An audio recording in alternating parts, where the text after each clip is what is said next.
Ruben Amorim is in trouble. A lot of trouble. After the worst season in decades, the club faces huge problems and difficulties that could be the turning point and send Manchester United into the worst position they have ever been. But first, how do we even get here? Why are there so many problems in the first place? The 24-25 season cannot be explained simply. There are so many problems that have rotted this club to the very core. But I'll go rant on about it another time, because that would turn this video from an 8-minute video to a 2-hour movie. Problems began before the season even began. After a record-breaking bad season last year, the board were met with a tough decision. Would they keep or sack Ten Hag? Now, in any other world, that decision would have been the sack. But after he carried United all the way to win the FA Cup, the directors reconsidered and kept Ten Hag as manager in the hope that this was the turning point. It wasn't. To be fair to him, he made some pretty smart signings like Yoro, Xerxes and a few others. But it wasn't enough as his team crumbled at the start of the season, and by October they stood in 14th, and after a loss to West Ham he was sacked by the club. This was a catastrophic mistake as the club wasted a full summer deciding on whether to keep Ten Hag or not, just to get rid of him 2 months in. They completely ignored all the massive mistakes and problems he had the season before, and were completely blinded by the FA Cup trophy. Now, of course, it wasn't just the manager at fault, but he completely lost the support of the dressing room in his last few months, with the players losing motivation and just becoming lazy and barely trying. This followed with their second mistake, hiring Ruben Amorim in the middle of the season. Now, before you come and threaten me in the comments, let me explain. I am not Amorim out. That is not what I'm trying to say. What I'm trying to say is deciding to hire a manager who plays a completely different system to what these players know in the middle of a season without a proper transfer window is one of the dumbest things I've ever seen, and set Amorim up for complete and utter failure. Do I think Amorim will succeed at United? Yes, absolutely. But was he also set up to be absolutely set on fire by the media and the fans? Also yes. Amorim came in with completely different styles to Ten Hag, which came with a complete mentality change. Amorim took the no mercy approach when it came to big name players.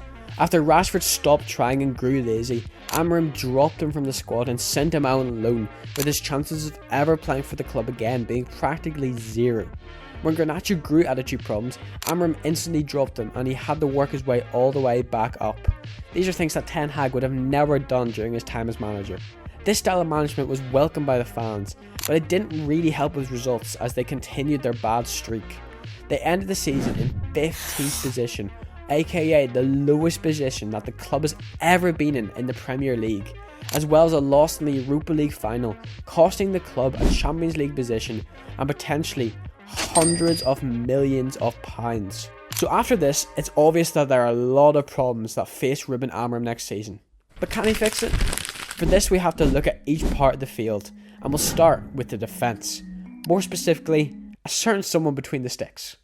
Last season, goalkeeping was a huge problem for the club. Their main starter, Andre Onana, had one of his worst seasons ever, making constant mistakes time and time again. And it wasn't like he could be dropped either, because their backup Binder was nearly worse than him, with him too also making constant mistakes, as well as having little to no confidence. If we look at Onana's stats compared to other keepers, he is one of the worst in the league at pretty much everything. If the club had the budget next season, they should heavily invest in a solid, reliable shot-stopping keeper. Players like Emi Martinez or Suzuki from the Italian league would be good replacements between the sticks. Next, we have to look at the defence. Now, if there's one positive that can be taken out of last season, the defence is one thing that's improved drastically under Amorim.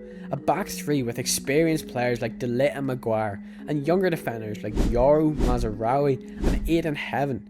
The centre-back depth is solid next season, with Lisandro Martinez also hoping to return sometime next season. So should it be changed? I don't think so.